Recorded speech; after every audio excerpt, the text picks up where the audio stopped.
Next अब question number 5 देखते हैं। क्वेश्चन नंबर 5, एक कण u वेग से ऊर्ध्वाधर दिशा में ऊपर की ओर ऐसे माध्यम में फेंका जाता है जिसका प्रतिरोध वेग के वर्ग के समानुपाती है। तो कण प्रक्षेप बिंदु पर वेग इतने uv/√u² प्लस v² से लौट आएगा और इसको लौटने का समय v/g tan inverse u/v plus tan hyperbolic inverse v/v समय लगेगा, ऐसा कह रहा है वो इसमें। तो बात करते हैं। एक कण है ऊपर की ओर फेंका जा रहा है। एक कण कहाँ फेंका जा रहा है? ऊपर की ओर। यहाँ से फेंका जाता है कण बिंदु ए से, और मान लो वो अधिकतम बिंदु बी पर जाता है। जब यहाँ से फेंका जाता है तो v बराबर मान लो क्या है, v बराबर u दे रखा है इसमें कि u वेग से ऊर्ध्वाधर ऊपर की ओर फेंका जा रहा है। v बराबर u है, यहाँ पर चली गई दूरी 0 है, t बराबर v 0 है। तो ये है हमारी यहाँ पर कंडीशन। प्रारंभिक बिंदु ए पर जब ऊपर की ओर फेंका जाता है, कण ऊपर की ओर फेंका जाता है, फिर कह रहा है कि वो जो लौट के आएगा, जब यहाँ पे लौट के आएगा बिंदु ए पर, दोबारा से लौट के आएगा, तो उसको उसका वेग पूछ रहा है और वो वेग दे रखा है v। लौट के आने वाला वेग क्या दे रखा है, v। v की वैल्यू हमें सिद्ध करनी है uv/√u² प्लस v², जहाँ v अंतिम वेग है। यहाँ जो प्रतिरोध है वो समानुपाती किसके दे रखा है, r समानुपाती दे रखा है v² के, वेग के वर्ग के। और हमें पता है कि r समानुपाती होता है किसके, m के। इन दोनों को मिला देंगे तो क्या होगा, m के v²। r बराबर क्या हो जाएगा, m के v² हो जाएगा। ठीक है। उसके बाद क्या करेंगे, हम इसकी गति समीकरण बनाएंगे। जब कण ऊपर जाता है, कण ऊपर जाएगा, ऊपर जाता है तो मान लो इसको t1 समय लगता है। ऊपर जाता है तो मान लो इसको समय कितना लगता है, t1। और जब ये नीचे लौट के आता है, तो मान लो बिंदु ए तक पहुंचने में इसको t2 समय लगता है। ऊपर जाने में अलग समय लगेगा, नीचे आने में अलग समय लगेगा। तो t2 समय लगता है नीचे आने में। तो हमारी कंडीशन क्या हो जाएंगी, जब ऊपर जाता है, जब कण ऊपर जाता है तो गति समीकरण क्या हो जाएगी, गति समीकरण क्या हो जाएगी, m d2x/dt² बराबर mg किसका होगा, माइनस का, माइनस कितना हो जाएगा, m के v², माइनस m के v² हो जाएगा ये। तो m तो कट जाएगा, यहाँ पर क्या रह जाएगा, d2x/dt² बराबर माइनस कॉमन ले लेते हैं, g प्लस के v² आ जाएगा। अब उसने अंतिम वेग दे रखा है, तो अंतिम वेग दे रखा है तो क्या करेंगे, दिया है अंतिम वेग कितना हो जाएगा, अंतिम वेग बराबर दे रखा है कैपिटल V। अंतिम वेग कैपिटल V दे रखा है, तो क्या होगा इससे, अंतिम वेग से क्या हो जाएगा, हमारे पास में कैपिटल V अंतिम वेग है, तो जो k हम निकालते हैं उसकी वैल्यू निकल कर आएगी क्या, g/v²। ये हम पहले डेरिवेशन में प्रूफ कर चुके हैं। k की वैल्यू क्या निकल कर आएगी, g/v²। अब हमें न्यूमेरिकल के लिए याद रखना पड़ेगा, यदि r समानुपाती वेग के वर्ग के समानुपाती है, r समानुपाती वेग का वर्ग है, तो क्या होगा, हमारा जो k का मान है वो g/v² होगा। और यदि केवल वेग के समानुपाती है, दो घात नहीं है, तो यहाँ पर दो घात हट जाएगी, g/v आ जाएगा। तो फिलहाल हमारा k बराबर क्या है, g/v²। अब क्या करेंगे, k का मान रख देते हैं या फिर बाद में रख देंगे। फिलहाल इसको हम समीकरण 1 नाम दे देते हैं, ये समीकरण 1 है। अब क्या करेंगे, हम यहाँ से एक इधर को ऊंचाई निकालेंगे, हाईएस्ट ऊंचाई। तो इसका चित्र हम अलग से बना लेंगे बाद में। नेक्स्ट क्या करेंगे, समीकरण 1 में क्या करेंगे, d2x/dt² बराबर कितना रखेंगे, d2x/dt² बराबर क्या रखा जाएगा, v dv/dx रखने पर। और एक बार हम क्या रखेंगे d we upon d t. तो हम फिलहाल v D we upon D x रखते हैं। तो समीकरण एक चेंज होकर क्या हो जाएगा, ये वाला समीकरण यहाँ पर क्या आ जाएगा, V D we upon D X आ जाएगा। तो ये रह जाएगा कितना, V D we upon D X बराबर कितना, माइनस का जी प्लस क्या हो जाएगा, जी प्लस के वी स्क्वायर, ऐसा हो जाएगा ये। अब हम क्या करेंगे, v वाले पदों को एक तरफ ले आएंगे तो ये रह जाएगा v अपॉन कितना, जी प्लस के वी स्क्वायर और डी वी इक्वल टू क्या रह जाएगा, डी एक्स, वो भी किसका, माइनस का, और दोनों ओर क्या, समाकलन। दोनों ओर समाकलन कर दिया हमने ये। अब क्या करेंगे, इसका समाकलन करने के लिए हमें नीचे वाले को t मानना पड़ेगा।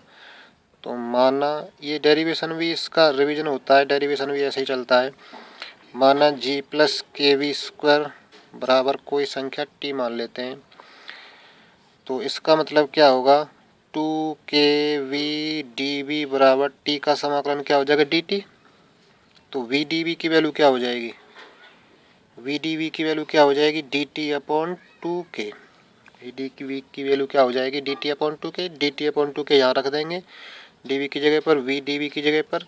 तो जो हमारे पास में ये समीकरण चेंज होकर क्या हो जाएगा, दिस इम्प्लाइज क्या होगा, इंटीग्रेशन 1/2 के तो कांस्टेंट है, आगे लिख लेंगे इसको वी डी वी, इसकी जगह पे हम डी टी लिख देंगे, जी प्लस के वी स्क्वायर की जगह टी लिख देंगे। तो ये 1/t डी टी बराबर, इधर समाकलन कर देते हैं, माइनस एक्स प्लस सी, माइनस है ये, माइनस एक्स प्लस सी हो जाएगा। तो नेक्स्ट क्या होगा, दिस इम्प्लाइज क्या आ जाएगा, 1/2 के, इसका समाकलन log t हो जाएगा बराबर कितना, माइनस एक्स प्लस सी। टी का मान रख देते हैं, टी का मान क्या है हमारा, जी प्लस के वी स्क्वायर, टी बराबर जी प्लस के वी स्क्वायर रख देते हैं। तो दिस इम्प्लाइज क्या होगा, 1/2 के log कितना, जी प्लस के वी स्क्वायर और कितना, माइनस एक्स प्लस सी। ये आ गया हमारा। हम यहाँ से सी का मान निकालेंगे प्रारंभ की शर्तों से। तो प्रारंभ में क्या है, जब कण ऊपर जा रहा है, तो ये मान लें कि अधिकतम ऊंचाई एच तय करता है। अधिकतम ऊंचाई कितनी तय करता है, एच। तो यहाँ पे बिंदु ए है, ये बिंदु बी तक जाता है। यहाँ पर हमारे पास में v बराबर प्रारंभ में u है और x बराबर 0 है और t बराबर भी 0 है। जब बिंदु b पर पहुँच जाता है तो हमारा x क्या हो जाता है, h, और वेग v क्या हो जाता है, 0, और समय t क्या हो जाता है हमारा, t1। तो हम पहले ये कंडीशन रख रहे हैं, ये वाली प्रारंभ में v बराबर क्या है हमारा, v बराबर u और x क्या है, 0। x की जगह 0 लिख देंगे, v की जगह u लिख देंगे। तो c का मान क्या निकल के आएगा, c की वैल्यू क्या आ जाएगी, 1/2 के, और log, यहाँ v की जगह हम u लिख रहे हैं, g plus k u square, और ये c का मान आ जाएगा। अब c का मान उठा के हम यहीं रख देंगे। तो x का मान निकालेंगे, यहाँ से इस x को इधर ले जाएंगे, इसको उधर ले जाएंगे। तो क्या होगा, नेक्स्ट c का मान देखते हैं। c का मान रखकर, तो c का मान रखने पर, c का मान रखेंगे तो क्या आएगा, 1/2 के और log जी प्लस के वी स्क्वायर, ये वाला जैसे तैसे, और माइनस एक्स प्लस सी का मान क्या है, सी का मान है कितना, 1/2 के और log कितना, जी plus k u square, you है ये। इस एक्स को इधर ले जाएं, इसको इधर ले जाएंगे। तो नेक्स्ट क्या निकल कर आएगा हमारा एक्स का मान, देखते हैं अगली लाइन में। तो दिस इम्प्लाइज एक्स की वैल्यू क्या आ जाएगी, ये निकल कर आएगी 1/2 के log जी plus k u square minus 1/2 के और log कितना, जी प्लस के वी स्क्वायर। ठीक है, ये वैल्यू निकल कर आएगी हमारी एक्स की। तो अब नेक्स्ट हम x निकालते हैं। 1/2 के log g plus k u square upon कितना आ जाएगा g प्लस के वी स्क्वायर, माइनस वाला ये g प्लस के वी स्क्वायर नीचे आ जाएगा, 1/2 के कॉमन आ गया, ये रह गया हमारा x का मान। अब बिंदु B की बात करते हैं। बिंदु B पर हमारा x क्या है, h है, और वेग v क्या है, 0। तो इसका मतलब जो हमारा h है वो क्या निकल कर आएगा, h की वैल्यू क्या हो जाएगी 1/2 के log कितना g plus k u square upon g। ये v की वैल्यू क्या रखते हैं 0, v की वैल्यू 0 रखते हैं, और यहाँ u है हमारे पास में, तो h की वैल्यू ये निकल कर आई हमारी। ठीक है, तो इसको हम नाम दे देते हैं, कोई समीकरण 2 में आवश्यकता पड़ेगी इसके बाद में। तो ये तो बात हुई हमारी, जब कण ऊपर जाता है तो हमने h निकाल लिया। अब हम t और निकालेंगे, t1, ये वाला t1 निकालेंगे, तो उसके लिए हमें d2x upon d T square, जो हमारे पास में d2x upon d T square है, इसकी जगह हम क्या रखेंगे dv अपॉन dt। तो समीकरण 1 है ये। क्या कर रहे हैं, समीकरण 1 में d2x upon d T square बराबर कितना dv अपॉन dt रखने पर, dv अपॉन dt रखेंगे तो क्या निकल कर आएगा, dv upon dt equal to क्या हो जाएगा, माइनस का कितना g प्लस के वी स्क्वायर, ऐसा हो जाएगा ये। तो नेक्स्ट क्या करेंगे, इस g प्लस के वी स्क्वायर को dv के नीचे पहुंचा दें, तो ये रह जाएगा dv अपॉन g प्लस के वी स्क्वायर बराबर कितना माइनस dt। dv के नीचे ये आ जाएगा। अब इसका समाकलन करने के लिए हम k का मान रख देते हैं। k बराबर क्या था हमारा g upon capital v square, जहाँ v क्या था अंतिम वेग, जहाँ कैपिटल V कौन सा वेग है, अंतिम वेग। तो इसका मतलब हमारी जो dv है अपॉन क्या है g प्लस k का मान ये लिख दें, क्या हो जाएगा ये g अपॉन वी स्क्वायर और स्मॉल वी स्क्वायर बराबर कितना माइनस का dt। g कॉमन आ रहा है, इसका गुणा इसमें हो जाएगा, ये पहुंच जाएगा ऊपर। इसका मतलब क्या होगा, तो ये रह जाएगा 1/g integration v square plus small v square, इसको थोड़ा सरल करने पे ऐसा आ जाएगा, और माइनस dt इंटीग्रेशन। इसका समाकलन भी कर दिया, जी कॉमन भी ले लिया है, जी कॉमन लेंगे तो बाहर 1/g हो गया, वी स्क्वायर का गुणा इसमें, वी स्क्वायर पहुंच जाएगा ऊपर, जो एलसीएम वाला वी स्क्वायर आएगा वो कहाँ पहुंच जाएगा ऊपर, ये रहा वो। अब ये वी स्क्वायर कॉन्स्टेंट है, इसको भी हम बाहर ले सकते हैं और इसका समाकलन कर देते हैं। तो इसका समाकलन क्या होगा 1/g, ये तो हमारे पास में v है ही, वी स्क्वायर है ही, इसका समाकलन करेंगे तो क्या आएगा 1/v tan inverse v upon capital v, ऐसा हो जाएगा ये tan inverse v upon capital v, और बराबर कितना हो जाएगा माइनस का कितना, माइनस का t प्लस कॉन्स्टेंट c, इसमें 1/a square plus x square का सूत्र लगा दिया समाकलन का, लिख देते हैं सूत्र को भी यहाँ पे लिख देते हैं बॉक्स में, integration 1/a square plus x square dx।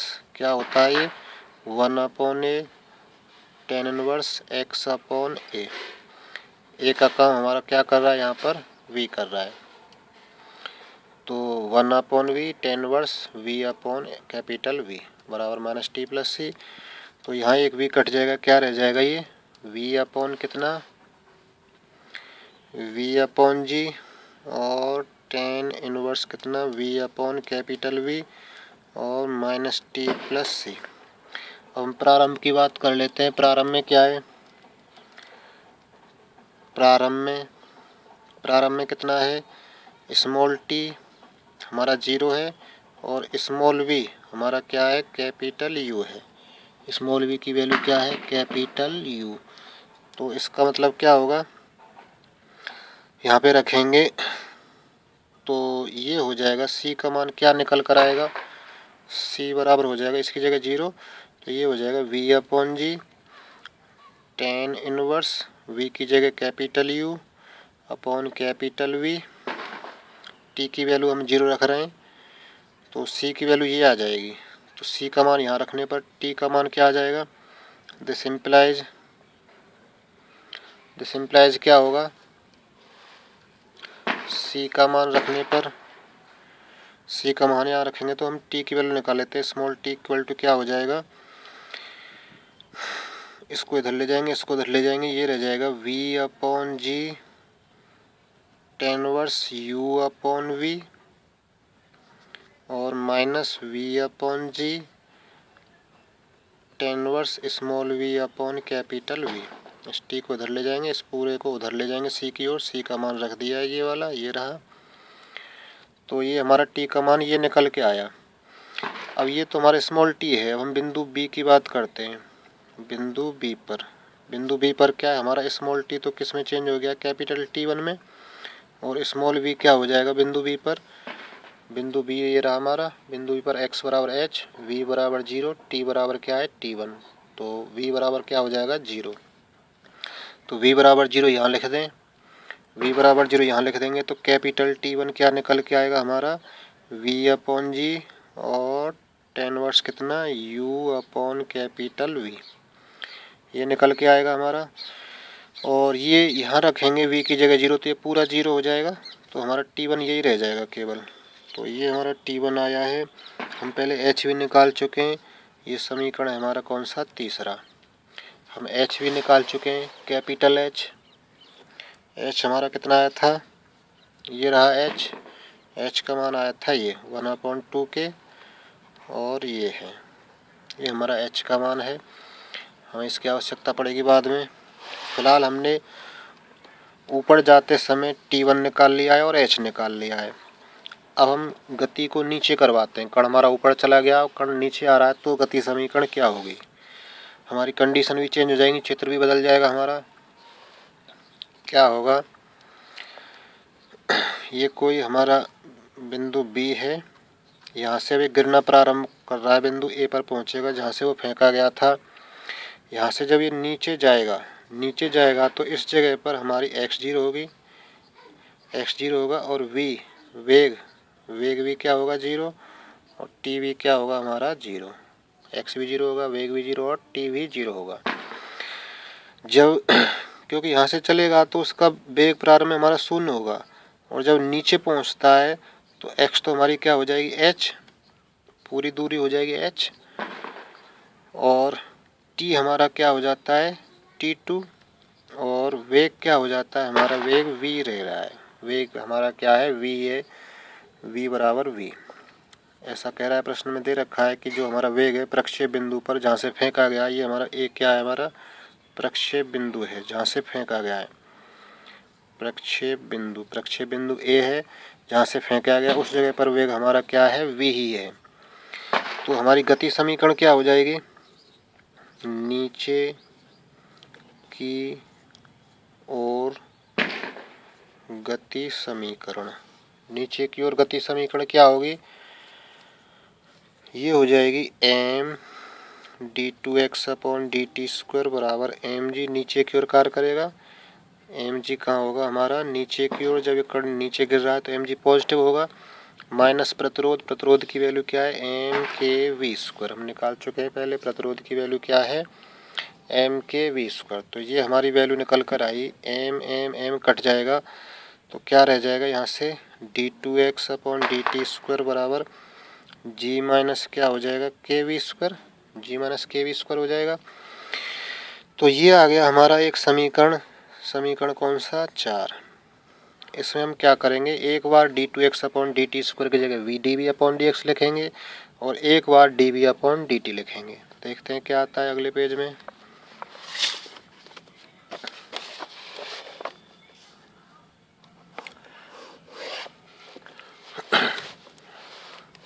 तो क्या कर रहे हैं? हमारे पास समीकरण 4 है। समीकरण 4 में d2x upon d T square, जो भी हमारा समीकरण गया था जिसमें d2x upon d T square की जगह क्या लिख रहे हैं, v dv अपॉन dx रखने पर, v dv अपॉन dx रखेंगे तो देखते हैं क्या प्राप्त होता है। तो ये हो जाएगा v dv upon dx, v dv upon dx बराबर क्या हो जाएगा, g minus k we square. v वाले पदों को एक तरफ कर लेते हैं तो v अपॉन में क्या आएगा, v अपॉन क्या आ जाएगा, g minus k we square, और dv बराबर क्या रह जाएगा, dx, और दोनों ओर क्या समाकलन, दोनों ओर समाकलन करेंगे, g minus k we square है, इसको t मान लेंगे तो ऊपर वाला v dv दोनों मिल जाएंगे ये, तो माना g minus k we square बराबर कोई t, इसका मतलब क्या होगा, g का अवकलन 0 हो जाएगा, माइनस के कांस्टेंट है, v स्क्वायर का क्या होगा 2v, फिर v का करेंगे dv, t का क्या हो जाएगा dt। तो हमारे पास तो v dv है, केवल v dv है, तो v dv की वैल्यू क्या आ जाएगी, इसको नीचे पहुंचा दें, इसका मतलब क्या होगा, v dv की वैल्यू हो जाएगी माइनस के dt अपॉन 2k। अब हम ये वैल्यू उठा के यहाँ रख देते हैं, v dv की वैल्यू dt अपॉन 2k और इसकी वैल्यू t रख देते हैं, तो दिस सिंपलाइज क्या निकल कर आएगा, माइनस का 1/2k इंटीग्रेशन 1/t और dt बराबर इसका कर देते हैं समाकलन x प्लस सी हो जाएगा। नेक्स्ट इसका समाकलन क्या होगा, माइनस का 1/2k 1/t का, तो दिस सिंपलाइज क्या आएगा, माइनस का 1/2k, इसका हो जाएगा log t, और ये हो गया हमारा x प्लस सी। t का मान रख देते हैं, माइनस का 1/2k log t का मान क्या था हमारा, g minus k we square था, बराबर कितना x प्लस सी। ये रहा हमारा t का मान g minus k we square, ये हमने उठा के रख दिया है t की जगह पर, तो minus 1/2k log g minus k we square बराबर x प्लस सी रह गया। अब हम c का मान निकालेंगे, c का मान निकालने के लिए प्रारंभ की शर्तों का उपयोग किया जाता है, तो प्रारंभ में v क्या है बताओ, जब ऊपर से गिर रहा है तो v हमारा 0 है, और x क्या है, ऊपर से गिर रहा है तो x भी हमारा 0 होगा, तो यहाँ रखेंगे v0 x भी 0, तो c का मान रह जाएगा माइनस का 1/2k log g, तो दिस सिंपलाइज c बराबर आ जाएगा कितना, माइनस का 1/2k और log g।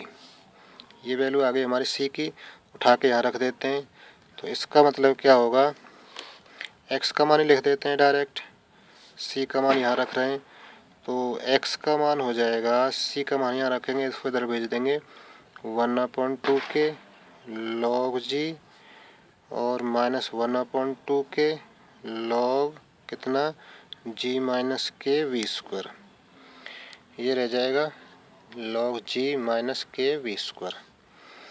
अब क्या करेंगे, this implies x equal to 1/2k, तो दोनों में से कॉमन आ जाएगा, log में क्या बचेगा, log g ये वाला, और ये माइनस का है तो ये वाला कहाँ जाएगा नीचे, g बटे में कितना, g minus k we square, 1/2k दोनों का कॉमन आ गया, log g प्लस का था ऊपर रहेगा g, और माइनस का log था ये g minus k we square नीचे आ जाएगा, तो ये हमारी x की वैल्यू आ गई। अब हम बिंदु a की बात करते हैं, जब नीचे गिर रहा है वो कण, जब नीचे गिर रहा है तो b से कहाँ की ओर जा रहा है, a की ओर जा रहा है, तो इस जगह पर तो हमारा x भी 0 था और वेग भी 0 था, t भी 0 था। जब बिंदु a पर पहुंच जाता है तो वेग हमारा v है और t हमारा t2 हो जाता है, और x हमारी दूरी क्या हो जाती है, h हो जाती है। तो बिंदु कौन से पर, बिंदु a पर, बिंदु a पर x का मान h रख रहे हैं, x बराबर h, v का मान v है, v बराबर हमारा क्या है, v है, तो यहाँ से h क्या आएगा, तो यहाँ से हमारा h निकल के आएगा कितना, 1/2k और क्या, log g upon g minus k we square, v की जगह v रख रहे हैं, तो ये हमारा h आ गया। तो ये हमारा कोई समीकरण कौन सा है, 5वां है ये समीकरण। अब हम समीकरण जो हमारे 4 था, हमारे पास में समीकरण 4 था, देखते हैं समीकरण 4 को। ये रहा समीकरण 4। समीकरण 4 में क्या है, d2x upon dt square g minus k we square ये था समीकरण 4। अब इसकी जगह हम क्या रख रहे हैं, dv/dt। तो क्या होगा, ये दो आंसर चाहिए हमें। तो समीकरण 4 में तो हमें h भी निकालना पड़ेगा। d2x/dt² बराबर क्या, dv/dt रखने पर रखेंगे तो क्या आएगा, dv/dt इक्वल टू क्या हो जाएगा, t है ये g-kv² हो जाएगा। अब इसको नीचे भेज देते हैं तो इसकी वैल्यू क्या हो जाएगी, 1/g-kv², 1/g-kv² और dv इक्वल टू क्या हो जाएगा, dt। ये इधर हमने dv के नीचे पहुंचा दिया, dt को उधर भेज देते हैं और दोनों ओर क्या कर देंगे, समाकलन। इसका समाकलन करने के लिए हम क्या करेंगे, k का मान रख देते हैं। k बराबर क्या है बताओ, g/v²। ये हमें याद रखना पड़ेगा न्यूमेरिकल्स के लिए। डेरिवेशन में हम इसको निकालते हैं, d2x/dt² की जगह d2x/dt² की जगह 0 रख कर निकालते हैं। तो क्या हो जाता है, 0। अंतिम वेग कैपिटल V पर। तो k का मान g/v² यहाँ रख रहे हैं। तो क्या होगा, ये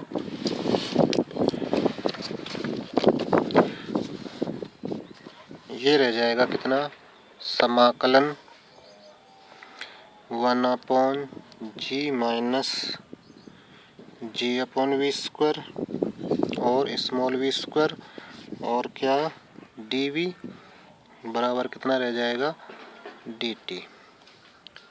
ठीक है। तो इसमें से g कॉमन आ रहा है, इसका गुणा इसमें को पहुंच जाएगा ऊपर। तो 1/g और ये रह जाएगा v², कैपिटल V है ये, minus small v², dv equal to, इसका समाकलन कर देते हैं t+c। इसमें से v² कॉमन ले लें तो v²/g।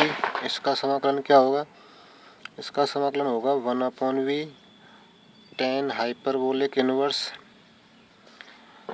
क्या, v/V। ऐसा रह जाएगा। दिस इक्वल टू कितना, t+c। हमारा जो आंसर है वो tan हाइपरबोलिक में, इसका समाकलन वैसे लॉग में भी होता है, लेकिन हमारा आंसर tan हाइपरबोलिक में है तो हम tan हाइपरबोलिक का ही क्या लगाएंगे, फॉर्मूला। तो tan हाइपरबोलिक का फॉर्मूला लगा दिया, tan हाइपरबोलिक इनवर्स v/v। यहाँ एक v कट जाएगा तो क्या बचेगा, ये रह जाएगा v/g और tan हाइपरबोलिक इनवर्स v/V बराबर t+c। अब हम c का मान निकालेंगे। c का मान निकालने के लिए प्रारंभ की शर्तों का उपयोग किया जाएगा। प्रारंभ में t 0 है हमारा और वेग भी क्या है, 0। इसका मतलब हमारा c क्या निकल के आएगा, c की वैल्यू क्या निकल के आएगी, 0। तो t बराबर 0, v बराबर 0, c बराबर 0 रखेंगे यहाँ पे। तो c का मान 0 रख देंगे तो t की वैल्यू केवल ये निकल के आएगी। तो दिस इम्प्लाइज t की वैल्यू क्या हो जाएगी, v/g tan hyperbolic inverse v/V। ये हमारी t की वैल्यू निकल कर आई। अब क्या करेंगे, बिंदु कौन से पर, a पर। बिंदु a पर क्या होगा, हमारा जो स्मॉल t है वो तो क्या हो गया, t2, और जो स्मॉल v है वो हमारा v ही है। तो हमारी t2 की वैल्यू क्या निकल के आई, v/g और tan हाइपरबोलिक इनवर्स v/V। ये वैल्यू निकल कर आई हमारी किसकी, tan हाइपरबोलिक इनवर्स v/V की। ये हमारा t2 है, v/g। तो हमारा ये समीकरण आ गया कौन सा, छठवां। ये हमारा समीकरण छठवां आ गया। अब हमें आंसर जो चाहिए, एक स्मॉल v का मान पूछ रहा है और एक समय पूछ रहा है। तो समय तो हमारा t1 + t2 हो जाएगा। समय तो हमारा क्या हो जाएगा, t1 + t2। तो जो हमारे पास h है, एक तो समीकरण 5 में है और एक h हमारा कहाँ पर है, उनकी हम तुलना कर लेते हैं। एक h का मान है हमारा कहाँ पर, समीकरण 2 में। तो इन h के मानों की तुलना कर देते हैं, क्योंकि हमारे ऊपर जाने पर भी दूरी समान है h और नीचे आने पर भी दूरी समान है क्या, h। तो रखते हैं समीकरण 2 से और समीकरण कौन से और हमारे पास में समीकरण कौन सा है, h जिसमें है समीकरण 5। तो समीकरण 2 और समीकरण 5 से h के मानों की तुलना करने पर हम क्या कर रहे हैं, समीकरण 2 और समीकरण 5 से h के मानों की तुलना कर रहे हैं। तो समीकरण 2 से लिख देते हैं यहाँ पर 1/2 के और log g plus k u square upon जी बराबर, समीकरण 5 से लिख देते हैं 1/2 के log g अपॉन जी माइनस के स्मॉल वी स्क्वायर। ठीक है, हमने ये मान रख दिए कहाँ से, समीकरण 2 से और समीकरण 5 से। 1/2 के कट जाएगा, फिर log से log भी कैंसिल हो जाएगा। तो इसका मतलब क्या आएगी वैल्यू अगली लाइन में, ये वैल्यू निकल कर आएगी, दिस सिंप्लाइज 1/2 के कट गया, log भी कट गया, ये रह जाएगा g plus k u square upon जी बराबर कितना, g upon ji minus k we square. हमें इस v की वैल्यू चाहिए तो इसको उधर भेज देते हैं, इस g को इधर और इसको नीचे। तो इसका मतलब क्या होगा, g minus k we square की वैल्यू क्या हो जाएगी, जी स्क्वायर अपॉन कितना आ जाएगा, G plus k u square. ये नीचे पहुंच जाएगा, ये ऊपर चला जाएगा, ये इसकी वैल्यू आ जाएगी। हमें इस v की वैल्यू चाहिए तो हम क्या करेंगे, इसको उधर भेज देते हैं, माइनस का है प्लस का हो जाएगा और इसको इधर ले आते हैं। तो दिस सिंप्लाइज क्या होगा, जी माइनस जी स्क्वायर अपॉन जी प्लस के यू स्क्वायर की वैल्यू क्या हो जाएगी, के वी स्क्वायर। इस माइनस के वी स्क्वायर को उधर ले गए, प्लस का हो गया, इस पद को इधर ले गए, माइनस का हो गया। तो इसको थोड़ा सरल कर लेते हैं, इसका गुणा इसमें होगा, ये हमारा u है, इसका गुणा इसमें करेंगे तो हमारा एलसीएम आ गया g plus k u square. इसका गुणा इसमें करवाएंगे तो क्या आएगा, जी स्क्वायर और प्लस कितना, जी के यू स्क्वायर और माइनस क्या है, जी स्क्वायर बराबर कितना है, के वी स्क्वायर। ठीक है, ऐसा रह जाएगा ये। यहाँ जी स्क्वायर से जी स्क्वायर कट रहा है, हम के की वैल्यू रख देते हैं इसमें। तो सिंपलाइज क्या हो जाएगा, जी स्क्वायर से जी स्क्वायर कट गया, ये रह गया g k u square upon जी प्लस के यू स्क्वायर बराबर कितना, के वी स्क्वायर। ऐसा रह जाएगा, के से के कट जाएगा तो क्या बचेगा, के से के कटने के बाद में this implies g you square upon ji plus k और यू स्क्वायर। ठीक है, बराबर कितना है, बराबर है हमारा कितना, के तो कट जाएगा, वी स्क्वायर। अब हम इस के का मान रख देते हैं, के का मान क्या है, के बराबर, ये हमें अब याद होना चाहिए, जी अपॉन वी स्क्वायर रखने पर यहाँ रख रहे हैं। तो देखते हैं क्या प्राप्त होता है अगली लाइन में।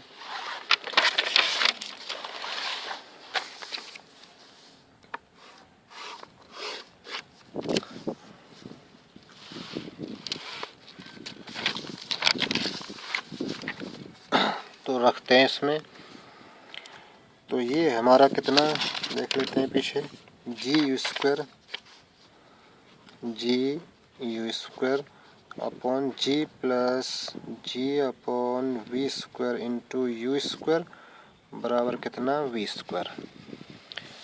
ठीक है, हमने क्या किया है, के का मान रख दिया G upon we square. G common आकर इसको काट देगा तो इसका मतलब क्या बचेगा, इसका मतलब क्या बच जाएगा,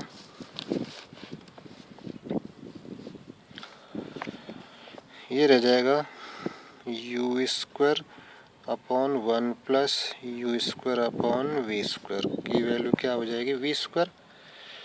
अब इसका गुणा इसमें पहुंच जाएगा ये ऊपर, तो इसका मतलब क्या होगा, you square capital v square और यू स्क्वायर बराबर स्मॉल वी स्क्वायर। हम वी की वैल्यू निकालेंगे तो इसको हटाएंगे, अंडर रूट में जाएगा ये, तो इसका मतलब अंडर रूट कितना, u square capital v square upon we square plus capital u square. इसकी वैल्यू क्या निकल कर आएगी, ये आ जाएगी स्मॉल वी, स्क्वायर हटा दिया अंडर रूट में लग गया। तो हमारी स्मॉल वी की वैल्यू क्या आ जाएगी, u v upon under root क्या, इसको हम थोड़ा क्रम से लिख लेते हैं, u square plus v square. U square आगे लिख लिया, वी स्क्वायर पीछे लिख लिया है। स्क्वायर से रूट हट गया इनका ऊपर वालों का, यू भी रह गया, तो वी की वैल्यू ये आ गई। एक आंसर तो हमारा हो गया ये। एक तो वी हमारा ये सिद्ध करवा रहा है उसमें। हम समय की बात करते हैं, कुल समय क्या होगा। अब कुल समय कौन सा है, प्रक्षेप बिंदु ए तक आने में लगा समय, प्रक्षेप बिंदु ए तक आने में लगा समय चाहिए। तो समय क्या हो जाएगा, समय हो जाएगा हमारा क्या, समय बराबर कैपिटल T1 प्लस T2। तो समय हमारा क्या निकल कर आएगा, कैपिटल T1 हम निकाल चुके हैं, V अपॉन जी tan inverse U upon V था, प्लस T2 क्या निकाला था, V अपॉन जी tan hyperbolic inverse V upon capital V, ये निकला था। यहाँ पे हमारा V वही वेग है बिंदु ए पर, बिंदु ए तक आने का वेग है। इसमें से V अपॉन जी कॉमन ले लें, तो V अपॉन जी कॉमन ले लिया, क्या बच जाएगा, tan inverse U upon V plus tan hyperbolic inverse V upon capital V। एक आंसर वो उसमें ये पूछ रहा है। तो ये हमारे आंसर हैं जिनको हमें हल करना था। तो बहुत ही इम्पोर्टेंट है, बहुत बार आया ये क्वेश्चन, इसका रिवीजन करना।